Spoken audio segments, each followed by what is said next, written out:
Rosalind Hardigan had farmed 40 acres of vegetables on the dry side of the valley for 22 years, long enough to know that every neighbor who watched her unload 1,100 unglazed clay pots off a flatbed truck one April was going to have something to say about it, and long enough not to care much what that something turned out to be. "You're planting pots," said Grady Sutter, who ran the biggest irrigation-fed operation in the valley and had installed enough drip line over the years to circle the county twice. "In the ground, like their seeds." "Not like their seeds," Rosalind said, "like their wells." The pots were ollas, a word most of her neighbors had never heard and mispronounced badly once she taught it to them. Unglazed terracotta vessels with narrow necks, meant to be buried up to the shoulder between rows of vegetables and filled with water through the exposed opening at the top. The unglazed clay was porous by design, weeping moisture slowly and steadily into the surrounding soil over days rather than releasing it all at once, the way a hose or a sprinkler did. It was a technique with roots going back thousands of years in arid farming regions across the world.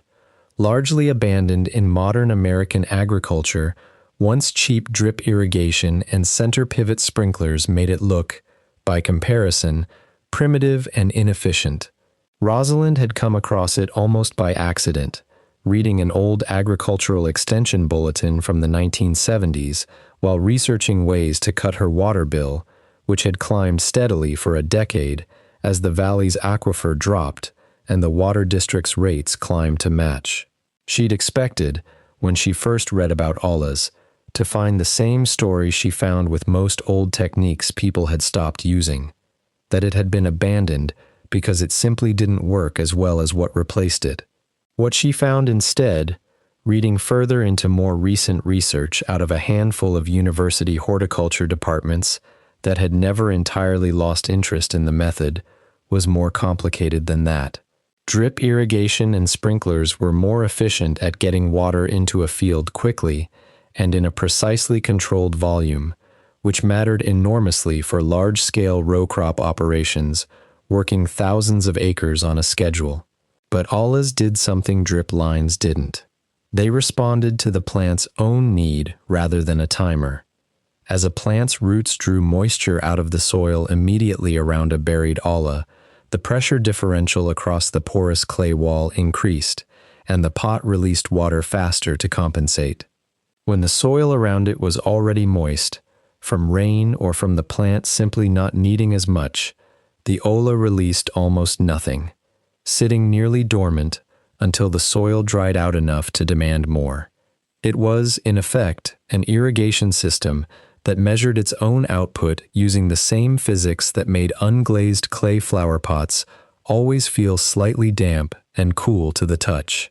"It's not going to reach across the whole field," Grady told her, that April, watching 4 of her hired hands digging holes at 4-foot intervals down each row. "You've got a tiny wet bulb around each pot and nothing everywhere else. My drip line covers the whole root zone evenly."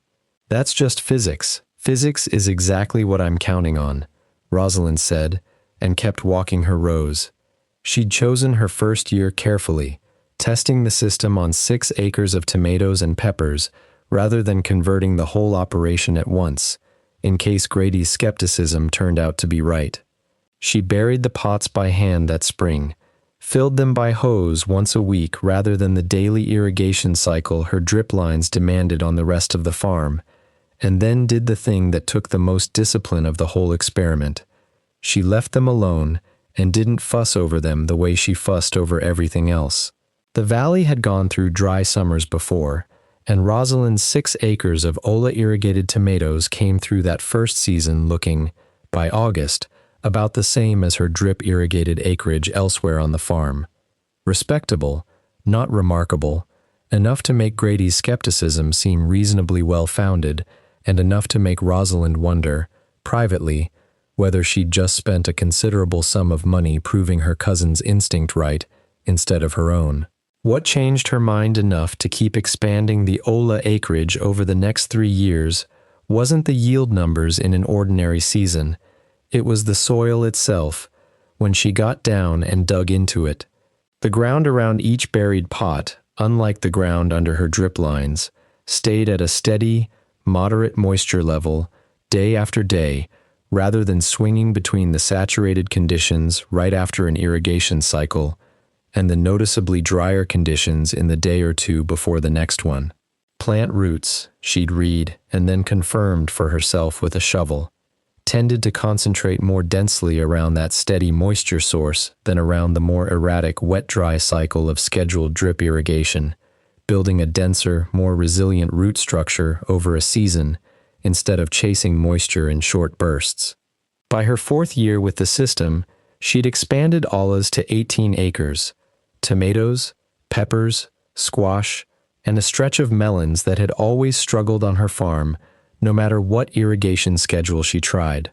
That was also the year the valley went through the worst heat wave in 3 decades, 6 straight weeks in July and August with daytime temperatures over 105 degrees. The kind of sustained heat that stressed even well-irrigated crops past their normal tolerance, since heat that extreme drove evaporation rates up faster than most irrigation schedules were designed to keep pace with. Grady's operation, drip-fed and by every conventional measure better engineered than Rosalind's patchwork of buried clay pots, took the heat wave hard.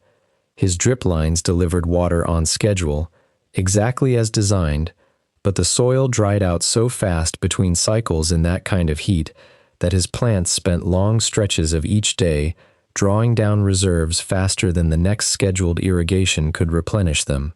His tomato yield that year came in almost 40% below normal, with widespread blossom drop and sun scald on fruit, left more exposed as heat-stressed plants dropped leaves to conserve their own resources. Rosalind's olla-irrigated acreage told a different story. The steady, demand-responsive moisture the buried pots provided meant her plants never experienced the same swing between adequately watered and critically dry that the scheduled drip systems produced during the worst of the heat.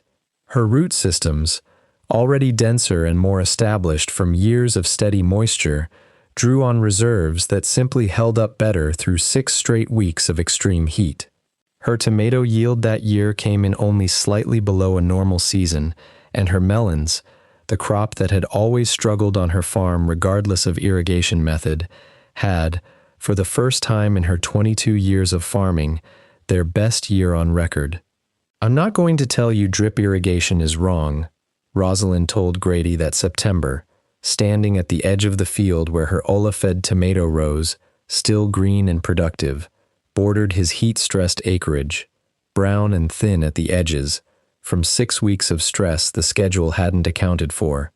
"I'm telling you it answers a question nobody asked it to answer differently, depending on how hot it gets outside. My buried pots answer a different question every single day, whatever the weather happens to be doing." Grady didn't have a quick comeback for that, standing in a field that had cost him nearly half a normal year's tomato revenue in a season that would be talked about at the co-op counter for years afterward. He didn't convert his whole operation to buried clay pots.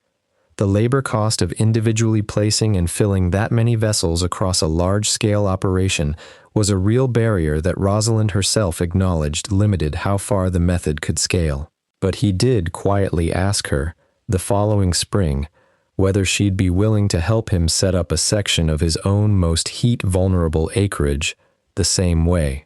An 8-acre trial he never mentioned to anyone at the co-op counter until it had already proven itself through a second, milder heat wave 2 summers later. Word moved through the valley slowly, the way any change does among farmers who've built careers on doing things a particular way and have real financial reasons not to gamble on something unproven.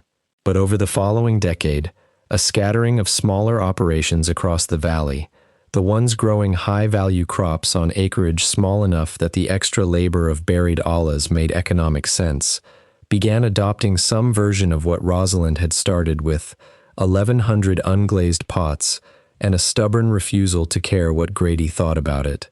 People mocked the pots because they looked like something out of an old book instead of something out of a catalog, Rosalind said, years later, standing in a field of melons that had never once, since that first heat wave, failed to be the best producing acreage on her farm.